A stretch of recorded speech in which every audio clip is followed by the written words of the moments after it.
Hello everyone, how are you all? I am assistant professor Dipesh Sutar. अगर आप RBSC, CBSE, BCom के student और साथ ही साथ इंग्लिश भी सीखना चाहते हैं तो इस चैनल को आप जरूर सब्सक्राइब करें and press the bell icon also for getting all the latest notification from my channel. So let's start with today's new topic.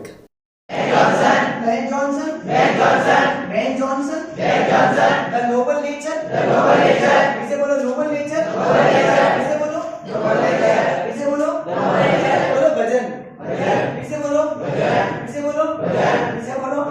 ये समझ गया प्रवीण? क्या वो सर ऐसे चल रहे हैं? यस, कोई को तरीका तो रखना पड़ता है।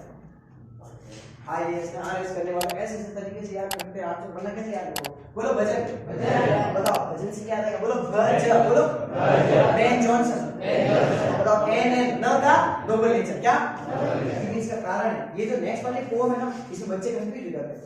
यहाँ का जो पॉइंट है वहां नाम लिख देते हैं। बोलो डब्ल्यू गिब्सन, याद आया? विनफ्रेड गिब्सन, अपना बेटा हो ना, ऐसे देख के बोल रहे, वहां नाम देख के बोलो। अंग्रेजों के नाम है, ऐसे याद नहीं होते। देखो वहां पर दूसरों को नहीं लिखा, नाम लिखो वहां पर। बोलो विनफ्रेड गिब्सन, खाली नाम तीन है, बंदा एक है। उसे ऐसा होता है हाँ, अपने इंडिया में भी नील नीति मुकेश नाम क्या है? अरे नाम तीन है, बंदा एक है। सुना है मेरी बात? नेक्स्ट बोलो अवॉइड सॉन्ग, फिर से हाँ, आगे बढ़े अभी। Next is what? बोलो because I said no snare, क्योंकि मैंने कोई भी जाल नहीं बिछाया। But leave them flying free. But leave them flying free. All the birds of the air belongs to me. All the birds of the air belong to me. बोलो because I said no snare. Because I said no snare. All the birds of the air belong to me. Light खाली ना लगा, सुनना ही पड़ता। क्योंकि मैंने कोई जाल नहीं बिछाया है और उनको खुला छोड़ के रखा है, इसलिए आसमान में जितने पक्षी उड़ रहे हैं वो सब मेरे हैं। वो सब किसके हैं? मेरे। अब मुझे एक बात बताना, ये लाइट जाए कहीं में अपने कोई मतलब नहीं। मुझे बताओ, तुमने घर पे लाया कैच, पिंजरा लाया, उसमें कबूतर को डाल दिया, बताओ सुबह से अमृत नहीं बढ़ोगे? अरे वो भूली नहीं है, तो बताओ कितने कबूतर पे तुम्हारा कंट्रोल है? एक। ने बताओ, अगर तुम सुबह छत पे जाते हो, वहां पर खुले में अगर चूगा डालते हो, बहुत सारे कबूतर आते हैं, खा के चले जाते हैं, बताओ उसी पहले वाले में कि दूसरे केस में? तो बताओ पक्षियों को कैद करके रखना चाहिए, खुला छोड़ना चाहिए? क्या क्लियर है? W Gibson,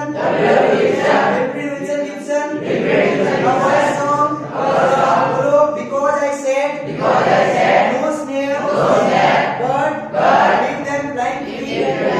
All the birds of the air belong to me. क्योंकि मैंने कोई जाल नहीं बिछाया है, उन सबको खुला छोड़ा रखा है, इसलिए हवा के जितने पक्षी है वो सब मुझसे संबंधित है, वो सब मेरे हैं। पकड़े गए ना? आगे बोलो from the blue tit on the sloe. अब ये हिंदी बड़ी भारी पढ़ने वाली है, बड़ी भारी पढ़ने वाली। इस होशियार बालिका को पता होगा। बोलो राम गंगराना है ना? बालिका सही है ना? अब एक बात ध्यान रखना, मैं वापस कह रहा हूँ, ब्लू टिप का मतलब जरूर है राम गंगरा। पेपर में कोई नाम गंगरा नहीं आया। ब्लू टिप का मतलब ब्लू टिप, तो अपन को क्या याद रखना चाहिए? Blue tip. बोलो फिर से ब्लू टिप, फिर से बोलो ब्लू टिप, फिर से बोलो ब्लू टिप।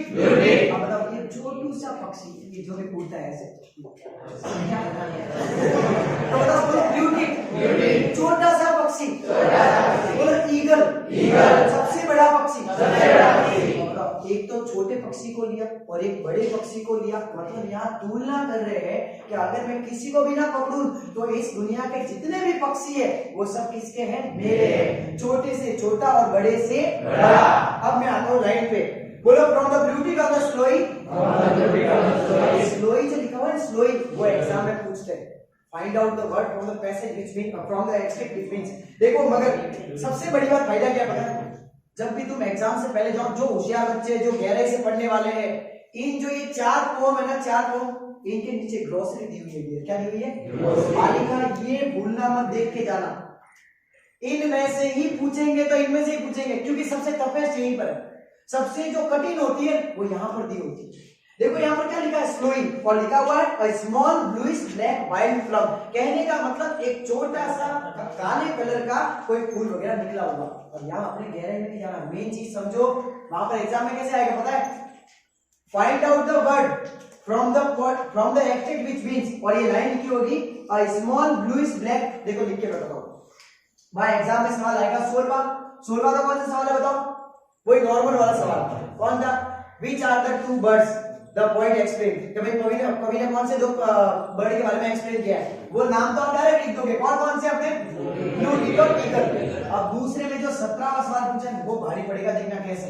वहां लिखेंगे find out the bird from the extract which means, अब आगे सुनना क्या लिखेंगे? 66 ओपन करेंगे बहुत इज्जत से, और वहां लिखेंगे वो a small bluish, ये वाली लाइन a small bluish। कुछ याद आ रहा है? a small bluish।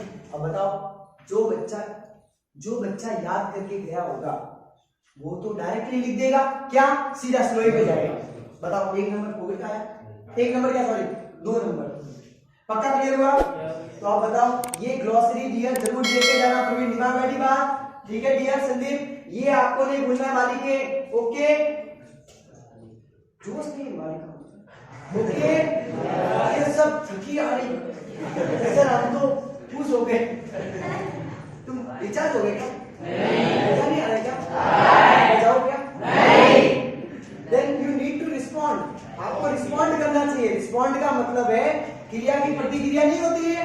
अगर आपकी प्रतिक्रिया नहीं होगी तो मेरी क्रिया होगी, है ना? वो तो हो गई ना। फिर नेक्स्ट बोलो एंड, बोलो अनकेज्ड, बोलो from the bluetit on the sloe to the eagle on the height. जो जमीन पर उड़ने वाला पक्षी है ब्लूटिट, और जो ठेठ आसमान में उड़ता है ईगल, मतलब ठेठ ऊपर उड़ने वाला और ठेठ नीचे उड़ने वाला, बोलो अनकेज्ड। इसे बोलो uncaged. They come and go for my delight. बोलो डिलाइट, जॉय, प्लेजर। यहाँ डिलाइट का मतलब है खुशी। क्या मतलब है? खुशी। मतलब जब मैंने उनको अनकेज्ड, मतलब मैंने उनको पिंजरे में नहीं डाला, इसलिए वो आते हैं और चले जाते हैं मेरी खुशी के लिए। पक्का क्लियर हुआ? ये दीवार है। कहने का मतलब यहाँ क्या है कि अगर आपने उन पक्षियों को बांध दिया होता तो आपके खाली कितने पक्षी होते? 1 या 2 या 3। लेकिन जब आप उनको बांध के नहीं रखते हो तो संसार के जितने भी पक्षी है वो सब तुमसे क्या है? संबंधित। पक्का बैठ रहा है दिमाग में? नहीं बैठ रहा बच्चों? समझ आ रहा है? खाली एक बार घर पे पढ़ने की जरूरत पड़ेगी, वापस क्लियर होगा। संजीव से देखना है एक्सीलेंस है, किस ये की एक जोड़ी मिलेगी। नेक्स्ट बोलो and show the sunward way. मेरे साथ बोला करो, ठीक रहेगा। And show the sunward way. I soar on the eagle's wings. यहाँ देखो लिखा हुआ है सोअर, इसका मतलब क्या पता है? फ्लाई। क्या है? उड़ना। क्या है? उड़ना। मतलब लिखा हुआ है कि जो सूर्य की तरफ जो रास्ता जाता है, जो सूरज भगवान की तरफ रास्ता जाता है, मैं उस ईगल के पंखों के ऊपर बैठा हूं। किसके ऊपर बैठा हूं? बताओ, क्या रियल लाइफ में ऐसा हो सकता है क्या? ये खाली कल्पनाएं हैं। क्या है? बोलो, जहां न पहुंचे रवि तुम्हें याद है ना? तो यही तो बात है, कवि की कल्पना अपरिमित, असीमित। तो वो कल्पना लगा रहा है कि देखो, जब मैं किसी भी पक्षी को नहीं पकड़ता हूं तो क्या होता है कि मैं सूर्य की तरफ जो रास्ता जाता है उसकी तरफ जा रहा हूं, और मैं किसके ऊपर बैठा हूं? ईगल के ऊपर। और जो ब्लूटिट है वो मेरे दिल में गाने गा रही है। क्या कर रही है? गाने गा रही है। सर ये तो आप मर्जी से बोल रहे हो, लाइन नहीं लिखी हुई है, सीरियसली ये देखो। एंड इन माय हार्ट, बोलो and in my heart the bluetit sings. मेरे दिल के अंदर ब्लूटिट गाने गाती है। पूरे गाने MP3 प्लेयर चालू है। क्लियर हुआ? पक्का? वो 2 पक्षी के नाम बता दो बिना वो देखे। पक्का याद है? वो कौन से रास्ते की तरफ जाता है? पक्का याद है? उड़ने को क्या बोलते हैं? बिना जिनको पिंजरे में नहीं डाला वो उसको क्या बोलते हैं? पक्का याद हुआ? स्लोई, स्लोई पे कौन बैठती है? स्लोई ब्यूटी, और हाइट का कौन उठता है? पक्का क्लियर हुआ? और कवि को खुशी क्यों हो रही है? भगवान के लिए है सारे पक्षी उसके हैं। पक्का क्लियर?